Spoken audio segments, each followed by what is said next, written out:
Muy buenas tardes. Bienvenidos a nuestro espacio de conversatorio sobre Oaxaca. El día de hoy tenemos la iniciativa de presentar el libro Diversidades en Crisis, Transformaciones Socioambientales en Regiones Indígenas y Afromexicanas de Oaxaca. Contamos con la participación de la comentarista Lina Rosa Berrio, con los editores del libro, Cristina Masferrer y Leopoldo Treco. Antes de comenzar con esta presentación, les vamos a indicar los roles de participación para el público también que nos escucha. En primer lugar, Lina nos apoyará con su comentario y tendrá aproximadamente de 15 a 20 minutos para su intervención. Posteriormente, Leopoldo y Cristina nos comentarán brevemente por un lapso de 10 minutos como máximo para dar espacio a las preguntas del público. A continuación, daré lectura a la semblanza de la comentarista. Lina Rosa Berrio es profesora investigadora de Ciencias Unidad Pacífico Sur. Pertenece al Sistema Nacional de Investigadores SNI, nivel 1. Es doctora en antropología por la UAM. Actualmente trabaja en una investigación sobre salud reproductiva de mujeres afromexicanas e ICOTS en la costa e istmo de Oaxaca. Adelante, Lina, te escuchamos. Perfecto, muchas gracias. Bueno, primero que nada, quisiera yo agradecer enormemente la invitación que me hicieron Cristina y Leopoldo a leer el libro en primer lugar y a hacer algunos pequeños comentarios en esta ocasión. Como les decía, para mí ha sido una muy grata inmersión en estos temas de territorio, medio ambiente, conflictividad socioambiental. Si bien son temas que abordamos más desde la antropología médica, ha sido muy interesante leer esta compilación de los 6 capítulos que componen el libro. Y entonces quisiera comenzar justamente diciendo que este es un libro que tiene efectivamente 6 capítulos, quizás ahí Chris los va a comenzar a compartir en pantalla. Es un libro que tiene como eje el tema de la conflictividad socioambiental y digamos, el tema de las diversidades en crisis nos lleva justamente a transitar por 6 de las 8 regiones del estado y nos permite además como transitar por diversos momentos históricos, por diversas regiones, nos permite acercarnos también al mundo de los pueblos cuicatecos, chinantecos, mixtecos, afromexicanos, zapotecos, zoques, a lo largo de cada uno de estos 6 capítulos. El primer capítulo, si lo quieres pasar, el libro arranca con un texto de Leopoldo, que está aquí acompañándonos y que es parte también de los coordinadores del libro, que se centra justamente en un análisis de lo que ha pasado. Y esto me parece uno de los capítulos que apunta a un tema central, que es el tema de las identidades y las transformaciones en un contexto de gran diversidad como es la selva de los Chimalapas, ¿no? Un elemento que también quisiera destacar es cómo el libro se ubica en cada una de las regiones, pero en diálogo permanente con Oaxaca y lo que significa esa región en relación con Oaxaca y a su vez en relación con la producción nacional y con digamos, la producción a nivel global. Si tomamos como eje el tema de cómo el capitalismo ha sido un hilo conductor para todos estos procesos que se están narrando aquí a lo largo del mismo, y también quiero destacar que me encantaron los nombres de los capítulos. Ustedes los tienen allí en la pantalla, entre lo dulce y lo amargo del café, la mera zona papayera, sobre estas ruinas que ves, que son, digamos, metáforas muy claras de lo que cada uno de estos capítulos está trayendo. Entonces, lo primero que quisiera señalar, además de cómo un hilo conductor para pensar el tema socioambiental es justamente el capital y el capitalismo y lo que ha significado en términos de estos procesos históricos, nos ayuda también a desentrañar algo que me parece que está muy bien logrado en el texto y es como un análisis desde lo multiescalar y desde lo multidimensional. O sea, nos va llevando de esto, de lo local a lo global, pero no en línea recta, sino mostrando claramente cómo lo que sucede en uno impacta en el otro y viceversa. Y entonces ahí vamos comprendiendo lo que ha significado la caída de los precios de ciertos productos como el café o la mayor demanda de otros productos como la papaya o la mayor presión por el consumo de carne bovina y el cierre de la posibilidad de la expansión ganadera en la zona chinanteca, digamos. Es decir, cómo efectivamente hay una serie de procesos locales, pero que están completamente inmersos en ese nivel multiescalar, digamos.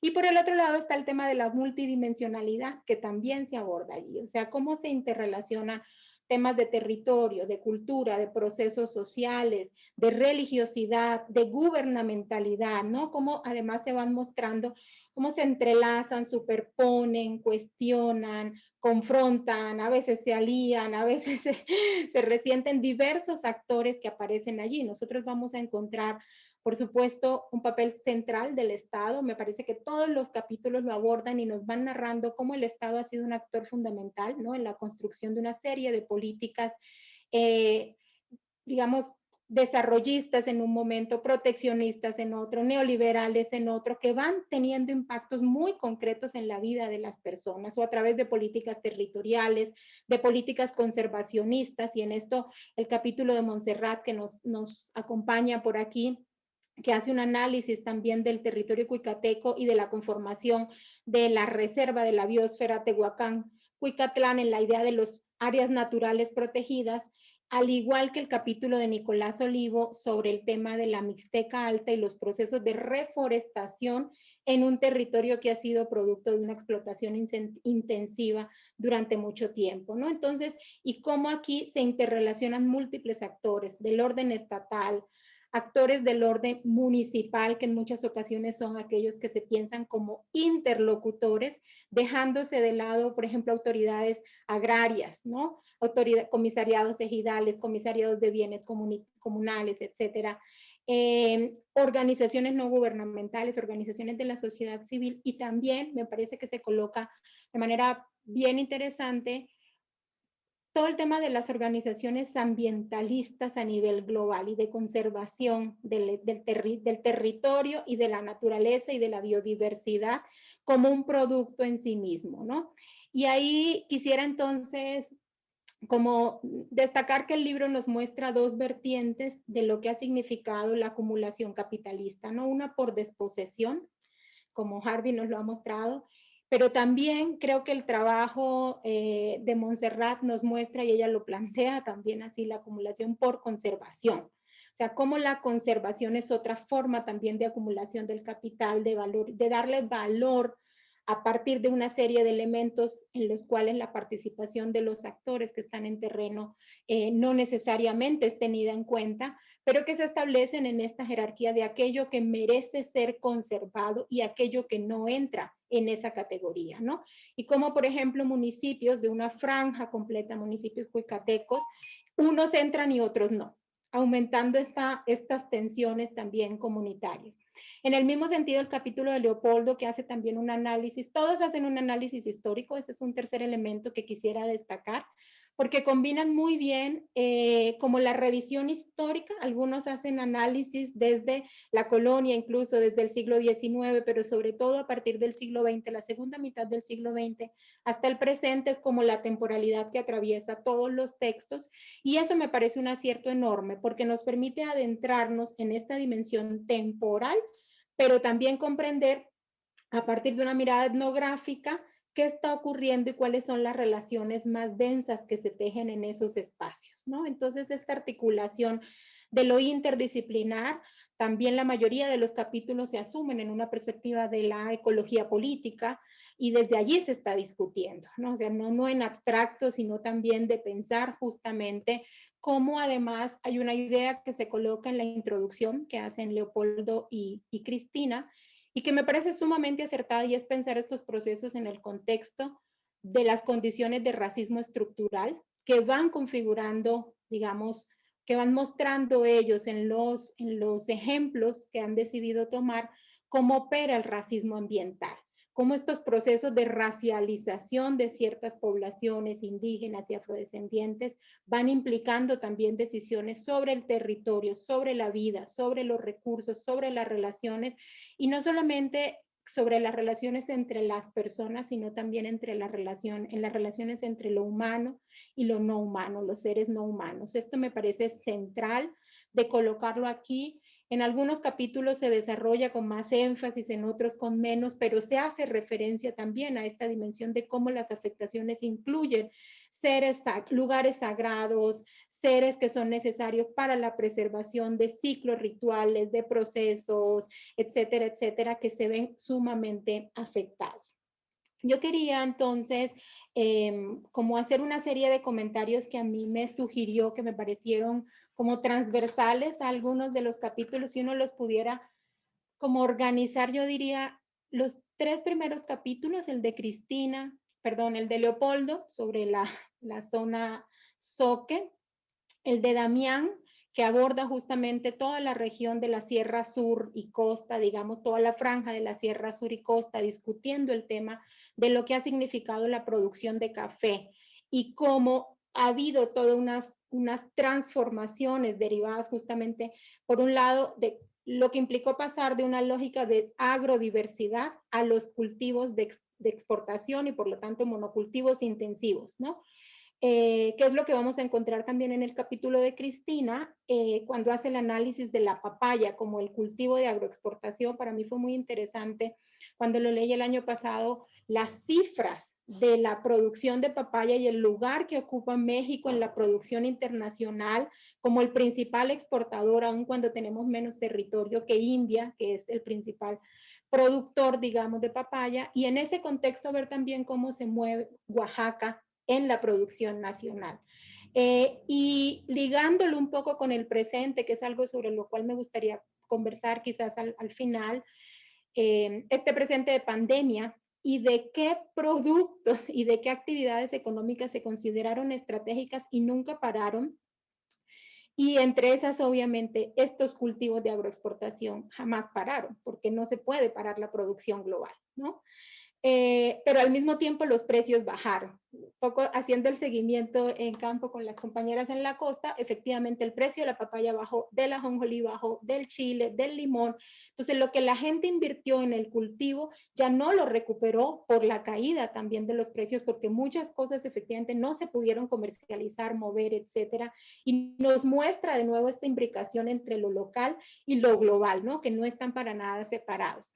Y entonces, cuando uno mira estos tres, el capítulo de Leopoldo que está discutiendo justamente la idea de la hambruna, pero hambruna en términos del no acceso al maíz y a los bienes que se, digamos, que se adquieren a partir de una relación comercial, monetaria, de compra y venta de productos, y los cambios que ha habido entonces en los Chimalapas alrededor de qué productos antes se consumían, se producían, se cazaban, etcétera, se intercambiaban, y todos los procesos, digamos, también de deforestación y el lugar que ocupan entonces hoy los chimas en ese contexto regional también, en ese contexto del istmo y de quién produce qué y cómo ahí emergen claramente estas desigualdades.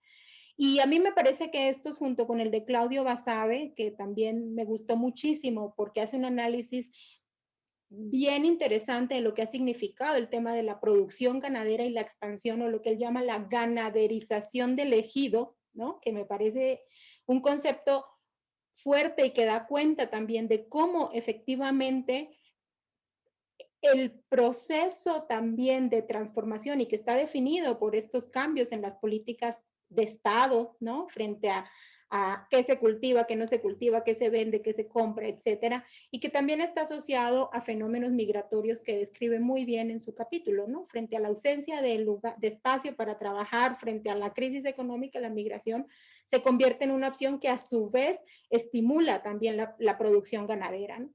Y estos tres capítulos nos hablan un poco de aquello que se transforma o se, de alguna manera se pierde, se mueve.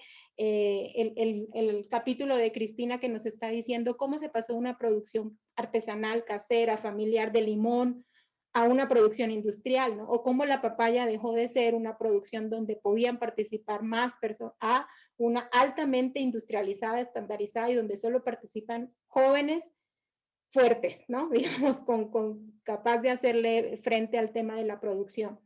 Y los dos últimos que de alguna manera nos están mostrando un poco como la contracara, ¿no? Aquí, sobre todo el capítulo de Montserrat, aquí no hay pérdida en el sentido de algo que se transformó, aquí lo que se analiza es la política de conservación. Entonces, aparentemente no se pierden el espacio, el territorio, la diversidad, porque se conserva, pero ¿qué otras cosas se van perdiendo en esos procesos inconsultos a la gente, ¿no? Y lo que ella nos va mostrando de manera muy interesante en el texto es cómo efectivamente los cuicatecos no fueron parte de esos procesos y no están siendo parte de esos procesos de decisión.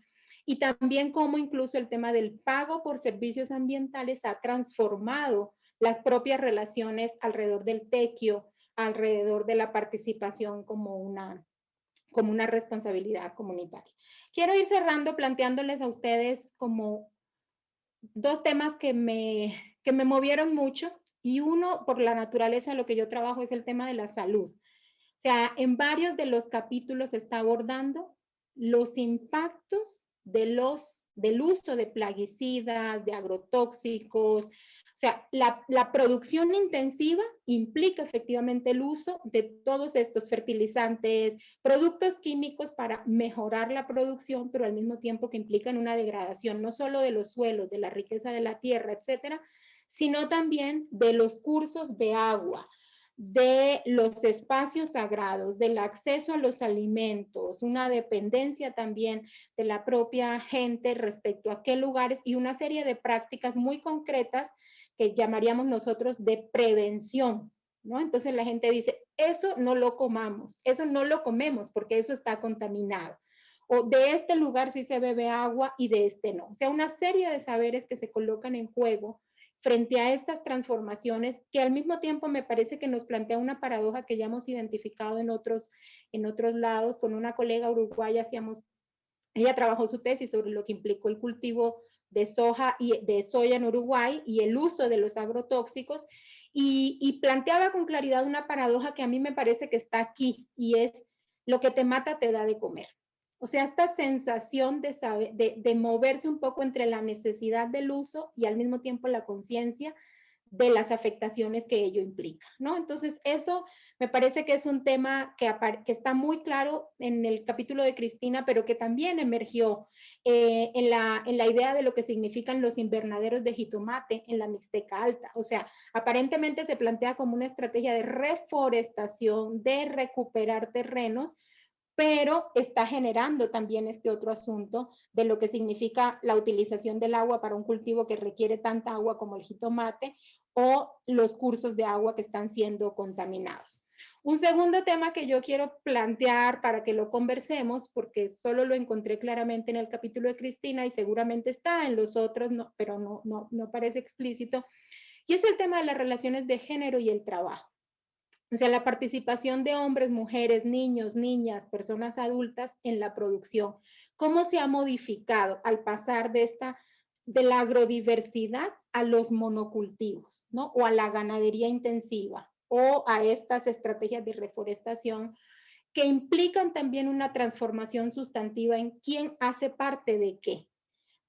O el tema, por ejemplo, de la prohibición del ganado, digamos, chivos, cabras, etcétera, en la Mixteca, porque digamos, porque no permitían que crecieran ciertos árboles que eran parte de la reforestación y que implica también entonces una transformación en quién hace qué dentro del propio espacio, qué hacen las personas mayores como depositarias de un saber alrededor de la agricultura, pero del cual ya en la práctica no participan, ¿no? Entonces, preguntarles un poquito más sobre eso a Leopoldo y a Monse en sus propias regiones de estudio, cómo emerge esta dimensión también de la reconfiguración pues, de las relaciones de género en torno a los cambios productivos. Y cerraría yo entonces con un último apartadito también sobre este momento de cierre alrededor de la COVID-19 nos ha permitido ver cómo estas desigualdades que ustedes describen muy bien en sus textos se agudizan, ¿no? O sea, ¿quién pudo cerrar sus comunidades como una forma de preservación de la salud? También está definido por quién tiene la capacidad de producir alimentos para sostenerse. Y ahí vemos diferencias sustanciales en las 6 regiones que ustedes nos muestran. El papel que ha jugado, digamos, el maíz, en el caso del capítulo de Polo me gustó mucho también eso, ¿no? Como que la hambruna, no acceso al maíz y cómo la transición de la milpa al maizal para una forma intensiva y también cómo productos básicos requieren ser comprados por la vía del acceso monetario. ¿Qué pasa con esto? O sea, en un contexto como la emergencia sanitaria, que nuevas conflictividades emergen allí y también qué formas, qué salidas aparecen, ¿no? Y con eso, como cerraría preguntándoles un poquito más del cómo lo hicieron y del qué salidas ven ustedes, ¿no? Los capítulos son muy críticos, muy complejos, y yo me quedé con ganas de conversar un poco más con ustedes. ¿Cuáles son, no? Como algunas de las vías para pensar este tema de las diversidades en crisis y de las posibles conflictividades socioambientales, ¿no? Creo que por ahí lo dejaría, me encantó, se lo recomiendo a todos, por favor cómprenlo y además es como una joya en el desierto porque hay que buscarlo, pedirlo en línea.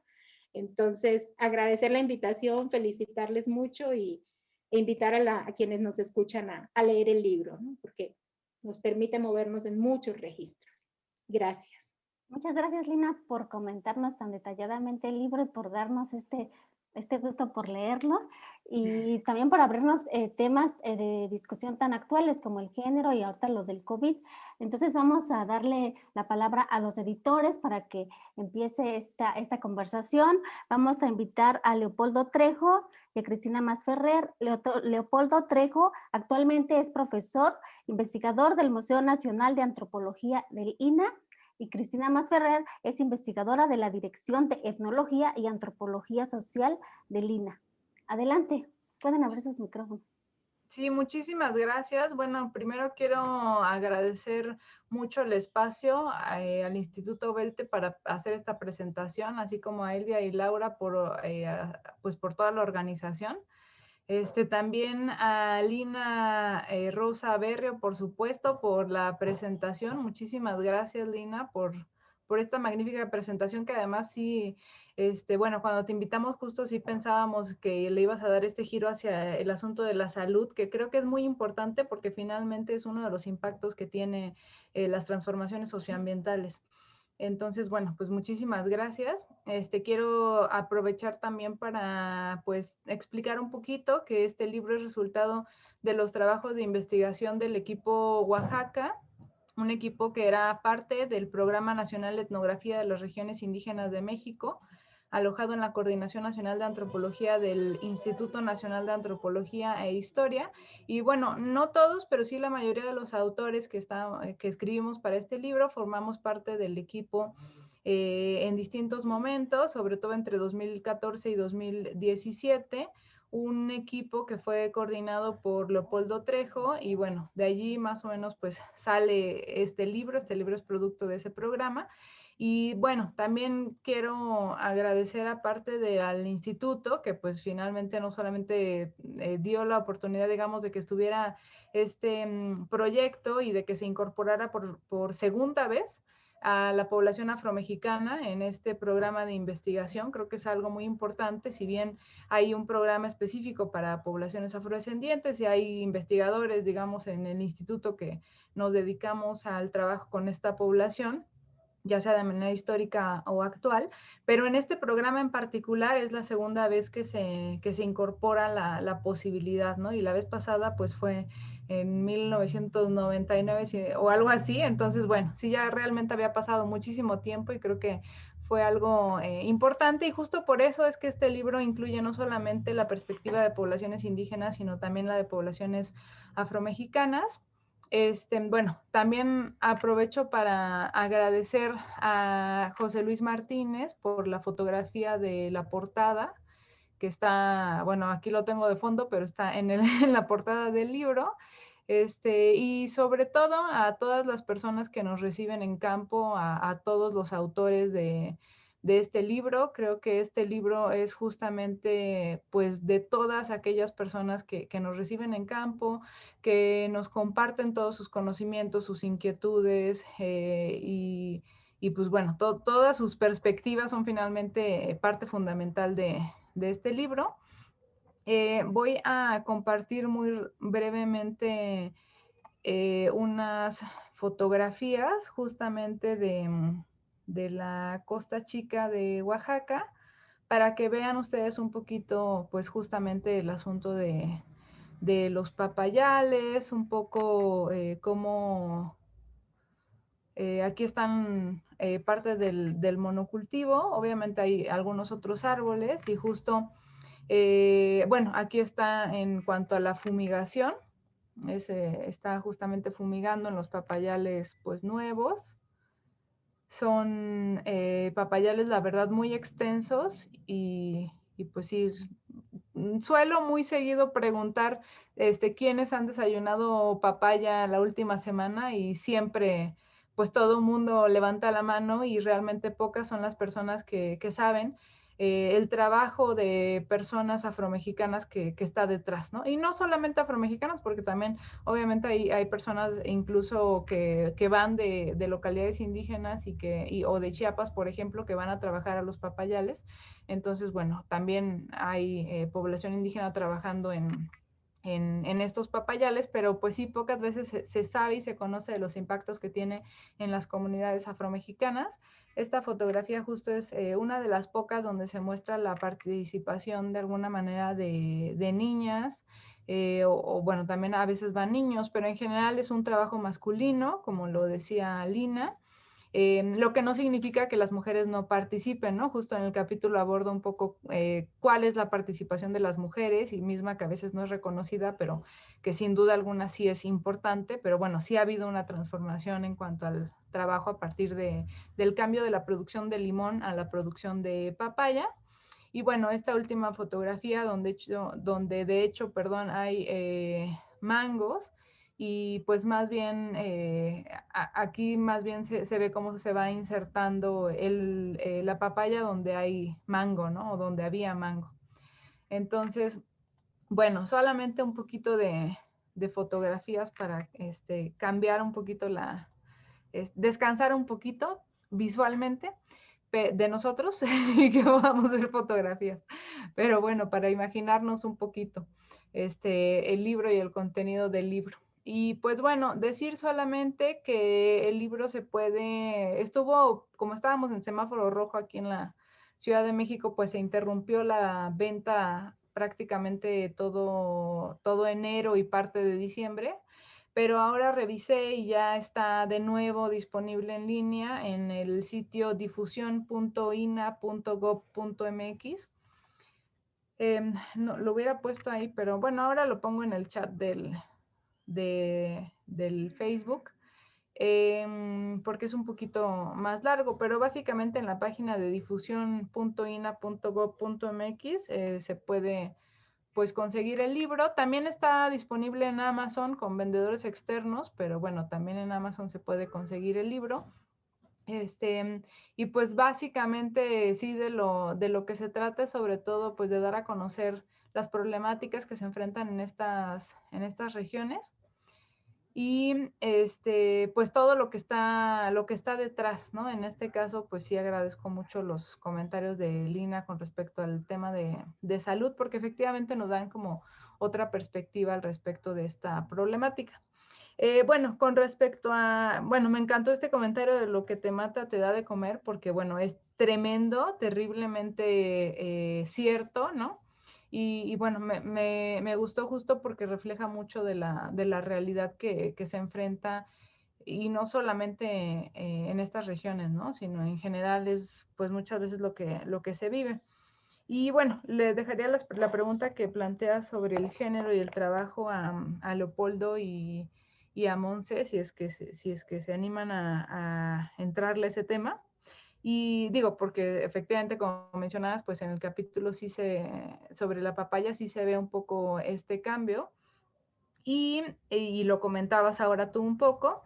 Y la cuestión de la pandemia, pues creo que sí es muy importante planteárnoslo como problema, como pregunta, incluso para desarrollarlo en otro libro, ¿no? O sea, creo que eso implicaría toda una reflexión muy amplia, creo que sí es muy necesaria, además de realizar. Ahorita, pues la pandemia creo que nos agarró a todos un poco así como, pues tratando de salir de la ola, ¿no? Pero efectivamente creo que es una problemática que sin duda alguna está afectando y que amerita justo el trabajo de antropólogas y antropólogos para, pues, analizar esta problemática y dar a conocer también cuáles son las afectaciones, en este caso, en el campo, ¿no? Entonces, bueno, pues yo lo dejaría ahí, agradeciéndoles y pues los dejo con Polo. Está apagado, listo. Ya lo prendí, ya. Es que justo me estaba entrando una llamada y la estaba cortando. Quiero agradecer, me sumo a los agradecimientos de Cristina. Y ahora estoy muy preocupado por las preguntas de Lina, muy, muy preocupado. Dije, ay, o sea, ahorita ya no sé qué hacer, hubiera contestado el teléfono. Eh, pues yo creo que no solo es un tema, tu primer pregunta de lo que te mata te da de comer, que eso se ve muy bien en, en sobre todo los señores que cultivaron de manera, digamos, orgánica y que ahora usan agroquímicos para ahorrarse los jornales y saben perfectamente que la tierra se agota y saben perfectamente que el chile no se da y saben perfectamente que por la sobreexplotación forestal los regímenes pluviales han cambiado y entonces el frijol, que era el cultivo de San Miguel, ya no se da y las lluvias no llegan igual. O sea, se dan cuenta de todo esto, pero tienen necesidad de dinero y entonces no hay marcha atrás, ¿no? Pero eso hay que sumarle, yo creo que invertiría la frase, no solo lo que te mata te da de comer, sino lo que comes te mata, ¿no? Porque entraron los refrescos, entró la cerveza, entraron una cantidad de comida chatarra que ha tenido un impacto, ya no digo en Oaxaca y en estas regiones que trabajamos, en el país, ¿no? Creo que el COVID mostró muy bien el impacto que ha tenido lo que comes te mata, ¿no? Y este cambio en la dieta, que creo que en mi texto se ve bien, ¿no?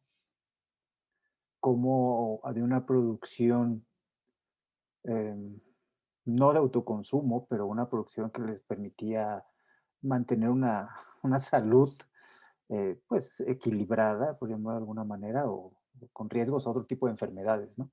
Pero ahora se enfrentan a nuevas enfermedades y la diabetes es brutal, ¿no? Eh, y pues sí es una paradoja que pues para ser francos, yo no sé cómo se puede salir de ella, ¿no? Porque en un ámbito de pobreza, un ámbito de rezago, que no es una miseria como podemos ver en otras regiones, en los Chimalapas, todavía no, pero va en camino. Yo creo que este libro tiene no una ventaja, sino ofrece distintos panoramas que podemos poner en la historia, ¿no? La Mixteca sería como el escenario al que todas las otras regiones se tienden si no se detiene esto, ¿no? O sea, la Mixteca fue bosque en algún momento y entró la ganadería. Y la ganadería es un fenómeno que está en todas, en distintos estadios, pero está en todas. Entonces, yo creo que, bueno, de medicina de salud, pues hay un problema nacional de salud, ¿no? Y, y, por ejemplo, en los Chimalapas va a ser muy importante el tema de la salud y el tema del género, y también lo pongo en el ensayo, el impacto que han tenido las religiones evangélicas, porque rompen completamente las formas tradicionales. Entonces es muy difícil, casi imposible encontrar una medicina tradicional en Santa María Chimalapa. ¿Por qué? Porque ya es una dependencia de la medicina alópata y de los tratamientos alópatas. Y eso es igual dependencia, ¿no? Y eso es, pues ya no sé si grave, eso ya es, ¿no? Y debe ser respetado porque es una religión. Y pues si vamos a respetar una, respetamos todas, ¿no? Pero sí tiene este impacto en la salud. De hecho, no es una, hay como 5 o 6 iglesias, no me acuerdo, ¿no? Y sumando, porque tiene esta capacidad de segmentarse y multiplicarse. En San Miguel el proceso es más lento, pero aún así los procesos de urbanización también es una forma de destradicionalizar. Yo ya no sé hoy día si existe algún curandero en San Miguel, creo que no, conocí creo al último, Don Omobono, y ya, es medicina. No conocí parteras, por ejemplo. Yo creo que sí hay mujeres que saben, pero yo creo que son mujeres que ya no ejercen. Hay una dependencia en la clínica espectacular, ¿no? Y las relaciones de género también están atravesadas por la religión. Si bien la religión tradicional del Istmo, según escuché, trabaja Coates, pues en el Istmo hay una marcada y tradicional división de géneros. Las mujeres cocinan, los hombres van al campo, los hombres comen primero, las mujeres sirven a los hombres, y luego, no sé, ritualmente es muy evidente esta división del trabajo por género en cualquier vela que uno ve en el Istmo de Tehuantepec. Esto se reproduce en las celebraciones evangélicas, porque las mujeres sirven, ¿no? Pero también está el fenómeno de los jóvenes que migran, de las nuevas tecnologías, y la migración hacia las ciudades va modificando. Entonces tenemos migrantes católicos ya no tradicionales y migrantes evangélicos eh, que siguen las normas del pentecostalismo, o sea, tal cual. O sea, y pues yo no tengo los elementos para decir qué tan buenas, malas, regulares son, ¿no? Más bien sé que son, porque así se les inculca desde que entran al templo, porque ya todos nacieron en el Evangelio, sus padres de algunos de ellos pudieron ser conversos. Ahorita hay muy poco converso, la mayoría son nacidos en Santa María. En San Miguel puede haber conversos ahora, ¿no?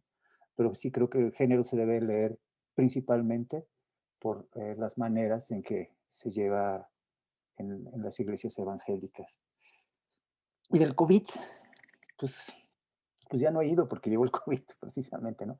Pero me llamó la atención, pues sí he estado preguntando cómo están. Desgraciadamente en San Miguel murió un amigo mío y son comunidades abiertas, no son comunidades que puedan cerrarse.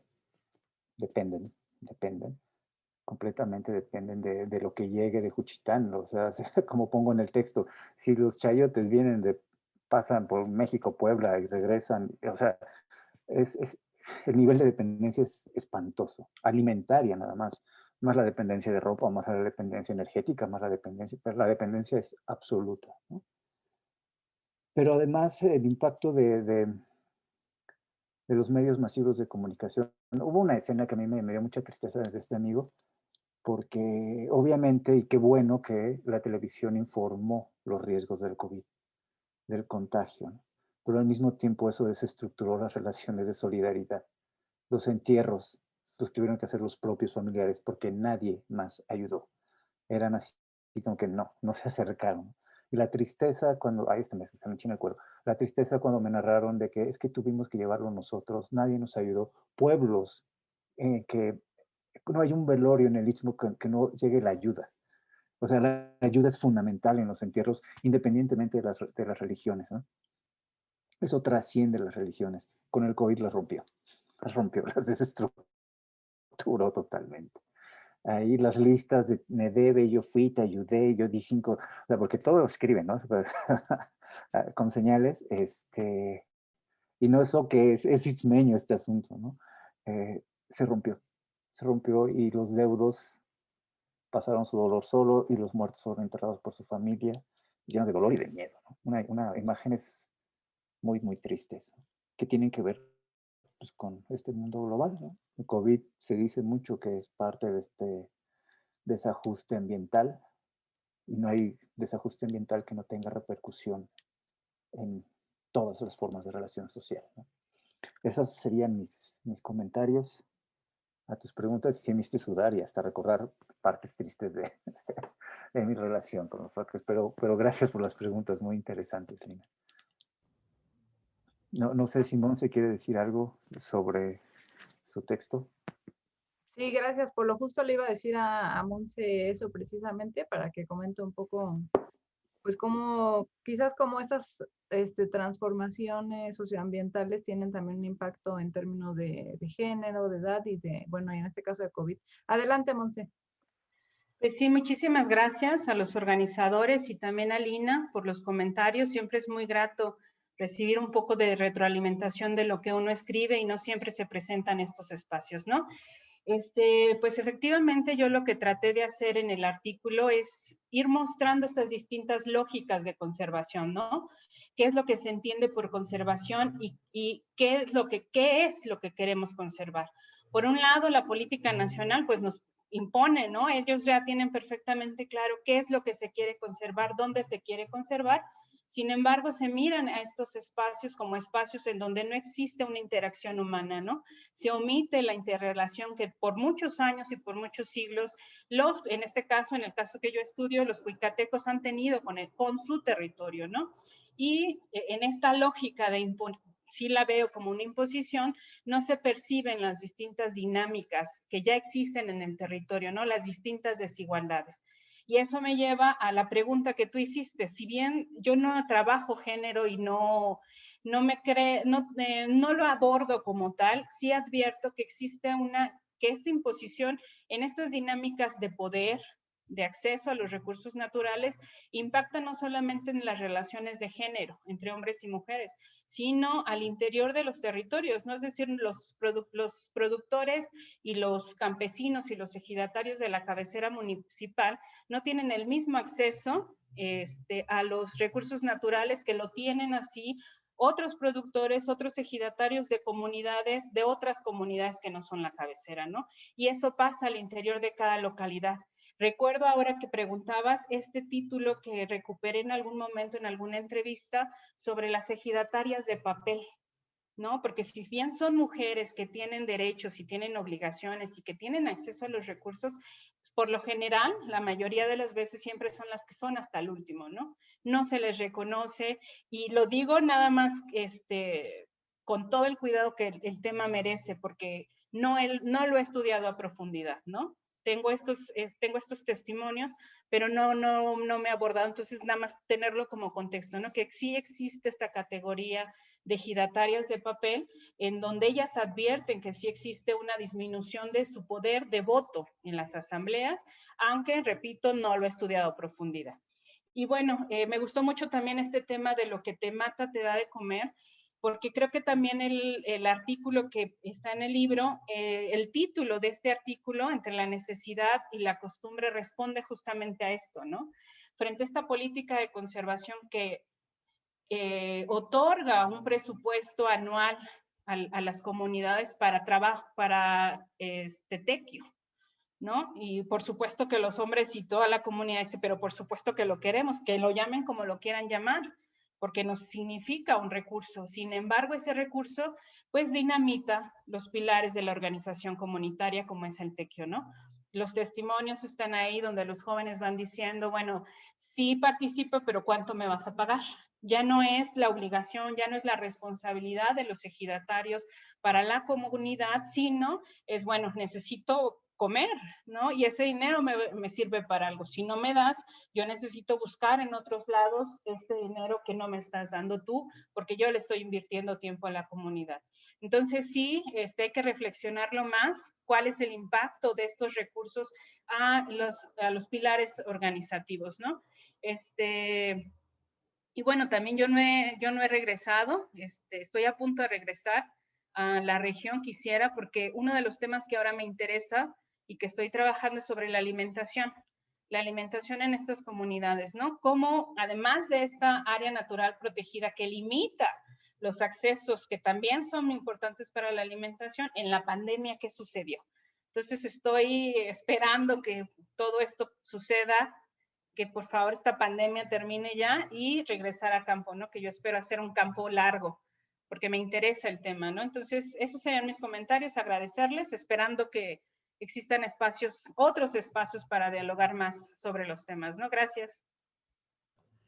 Muchas gracias, Montse. Aprovecho para leer rápidamente una pregunta que está en línea, que dice si nos pueden describir las respuestas comunitarias o de organizaciones a estas situaciones.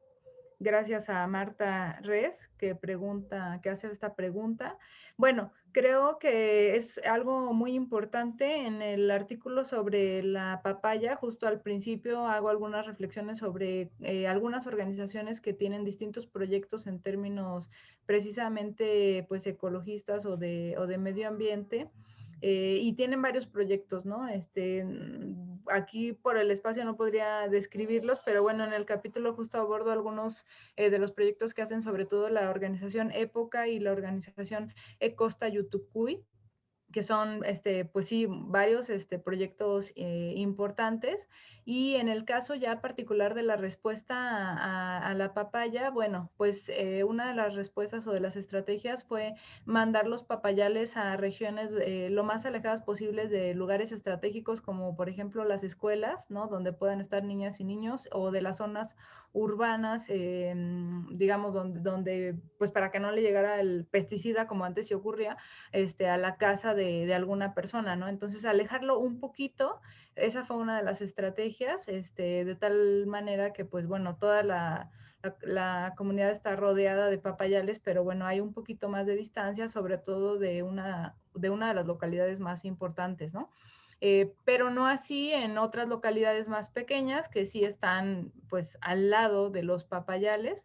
Esto depende un poco de cada una de las localidades o de los pueblos. Y otra de las estrategias también ha sido la búsqueda de fertilizantes y de pesticidas orgánicos, cosa que, bueno, realmente no ha tenido, por lo menos hasta donde pude ver, ¿no? Hasta ese momento, pues no había tenido demasiado impacto, justo por la necesidad de que este cultivo fuera comercial y que tuviera pues tanta producción. Entonces, bueno, no habían tenido tanto éxito, digamos, no era una práctica generalizada, pero era una de las estrategias que se estaba buscando. Y bueno, sí, digo era, yo también, porque efectivamente, pues con la pandemia y algunas otras cosas, pues no ha sido posible ir este año ni el pasado, y bueno, el pasado y este año pues va a ser muy difícil poder hacerlo, pero bueno, ojalá que sí, efectivamente, pues la pandemia difícilmente va a terminar, ya nos dijeron, pero por lo menos va a mejorar la situación para poder, pues, inmovilizarnos un poco más sin hacer que las otras personas corran riesgo por el hecho de que nosotros andamos yendo de aquí para allá, ¿no? Entonces, bueno, eso, por un lado, y por otro, bueno, también como lo decía Polo, bueno, a pesar de que no hemos podido ir, pues hemos tratado de mantenernos en contacto lo más posible, ¿no? Entonces, bueno, no sé si Polo tiene alguna, o Monse tienen algún comentario sobre esto de las respuestas de las organizaciones, las respuestas o las estrategias de las comunidades. Yo no sé. O sea, sobre organizaciones en las comunidades, en los Chimalpas hay muchas. Internacionales, nacionales, está Carlos Slim, y hay locales también. Entonces hay un cúmulo. Pues es reducto de selva, es algo susceptible de tener organizaciones y redes, pero sería muy largo, ¿no? Ahorita comentar al respecto. Sí, efectivamente. Creo que, bueno, también algo que estaba olvidando decir y que es importante es que en distintos capítulos, en el de la papaya, efectivamente, pero también en otros capítulos, se habla también sobre otras organizaciones en términos y respuestas y, digamos, no solo asociaciones o ONGs, digamos, sino la organización que a nivel comunitario se da y también algunas asociaciones que trabajan temáticas pues de reivindicación cultural, por ejemplo, que creo que es algo muy importante en el caso de la costa y del trabajo que yo hago, pues justo menciono a la organización África AC, por la importancia que tiene justo en la zona, en la mera zona papayera, como dice el título, pero bueno, también hay otras organizaciones afromexicanas pues muy importantes que han tenido un impacto en muchos sentidos, pero tal vez no se han centrado tanto en la cuestión ambiental como estas otras dos que mencionaba, ¿no? Entonces, pero bueno, en los distintos capítulos sí se aborda un poco también esta temática de la organización y las estrategias comunitarias, aunque muchas veces o en algunos casos pues es difícil, ¿no? Que realmente tengan un impacto, sobre todo porque las dinámicas y los procesos que estamos analizando, como bien decía Lina, pues no es algo que surja localmente, sino que pues surge de más bien de una relación compleja entre lo global, el capitalismo histórico y estructural, y el racismo histórico y estructural, y todo este tipo de impactos que tienen, que sí tienen un fuerte impacto a nivel local, y es lo que pues analizamos en el libro, pero que tienen un vínculo indiscutible con otros niveles y otras escalas. Entonces, bueno, pues sí, se documentan las estrategias, pero también las limitaciones que a veces tienen estas estrategias en términos de lo potentes que son los procesos, digamos, que estamos analizando, ¿no? Entonces, bueno, pues creo que no ha surgido otra pregunta. Quiero Yo agradecer. quería agregar a esa de la organización, Sí, claro. como que creo que además también es otra virtud del libro que hace, en unos más, en otros menos, pero hay un inventario histórico y actual de procesos organizativos, ¿no? El capítulo de Damián hace un análisis también de cómo se fueron transformando las organizaciones cafetaleras y toda esta relación con el Estado.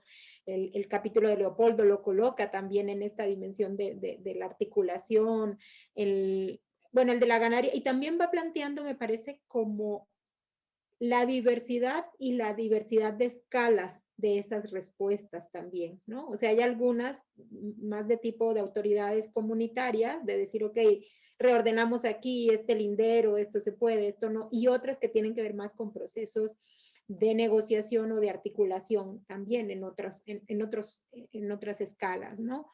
Y quería señalar cómo confluyen también organizaciones cuyo eje de reivindicación es la identidad, por ejemplo, una acción política de reconocimiento, o organizaciones directamente vinculadas a la producción de la cual se habla, u organizaciones que surgen de alguna manera. O sea, también incluso en las redes de migrantes y demás, ¿no? Cómo se van configurando otras formas de respuesta colectiva frente a estos asuntos que van emergiendo.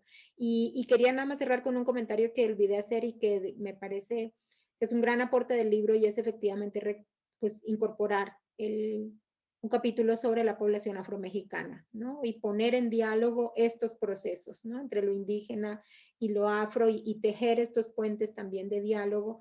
Y me parecía muy relevante cómo se renutren imaginarios también de racialización, ¿no? Y de conflictividad de alguna manera, o de estereotipo, etcétera, también entre población indígena y afro alrededor de esto, de quién trabaja y quién, ¿ves? Ellos no trabajan, y además ahora cultivan papaya, luego, ¿ves? No trabajan, ¿no? Se reafirman estereotipos. El capítulo de Damián sobre la culebra alrededor del huracán Paulina, y entonces sí fue en San Mateo del Mar, aunque el libro no lo pone en un plano, digamos, de gran relevancia, está allí en varios de los capítulos también estas relaciones interétnicas y la complejidad de las mismas, ¿no? El capítulo de Leopoldo a mí me hacía pensar completamente en el istmo, o sea, de dónde viene lo que comemos, cómo se vende, quién lo vende, que tiene que ver también con estas jerarquías también entre pueblos. Así que eso, como para quien quiera acercarse también a comprender un poco el panorama de cada una de las regiones, diversos actores, lo tiene, ¿no? Lo va a encontrar en muchos de ellos. Sí, nada más. Gracias. Sí, muchas gracias, Lina. Pues creo que no hay más preguntas en el chat del Facebook, ¿verdad, Elvia? Tampoco viste otro, ¿verdad? No tengo más preguntas, solo felicitaciones al equipo y en especial a los editores por toda esa presentación, a Lina. Y pues ya se nos está acabando el tiempo de esta charla tan interesante y tan diversa, con tantos temas tan actuales y tan importantes que abordar. Y pues el Instituto Welty tiene abierto el espacio para cuando gusten los autores ahondar más y debatir más sobre ese tema, pues están abiertas las puertas del Welty para charlar aquí. Y pues no sé si nos puedan recordar dónde podemos encontrar el libro. Sí, muchas gracias. No, pues muchísimas gracias por el espacio, Elvia, nuevamente. El libro se puede encontrar en la página del INA, difusión.ina.gov.mx. Puse ahí el vínculo en el chat del Facebook, y también en Amazon se puede encontrar. solamente que en Amazon, bueno, es que había pocos al parecer, entonces ahora ya no están disponibles de manera directa en Amazon, pero está la opción de ir con vendedores externos en la misma plataforma de Amazon y ahí se puede conseguir también, tanto en Amazon como en la página de difusión.ina.gov.mx. Muchas gracias. Y bueno, también les comentamos a todos nuestros usuarios, lectores de la Biblioteca Welty que el libro, gracias a Cristina, que nos los hizo llegar, lo pueden consultar. Nosotros tenemos acceso a la biblioteca los días martes y jueves y por lo de la pandemia reducimos las citas. Entonces, pero sí pueden consultar el texto en la Biblioteca Welty. Y pues ya también para cerrar, recordarle pues de los próximos conversatorios del Welty y que esa presentación del libro va a estar disponible en nuestro canal de YouTube para que los que quieran visitar. Y pues si ya no tienen más que agregar pues los autores y Lina algo para cerrar, pues yo me quedaría con este agradecimiento a los autores por el interés en presentar el libro dentro de las actividades del Welty. Gracias a ustedes, muchas gracias. Y efectivamente Gracias. el libro está ahí en la biblioteca, sí es verdad. Sí, gracias al Welty que he ido varias veces por allá. Y gracias, Lina. Me gustó mucho tus comentarios y las preguntas. Me hiciste pensar bastante. No, no, es para pensarlas en colectivo, ¿no? En realidad son preguntas que no tenemos respuesta, ¿no? Pero invitan a seguir pensando. Eso es. Gracias. Felicidades. Sí. Gracias, Montserrat, también Romero, por estar aquí. Muchas Leopoldo, gracias a ustedes por la Cristina. invitación. Gracias.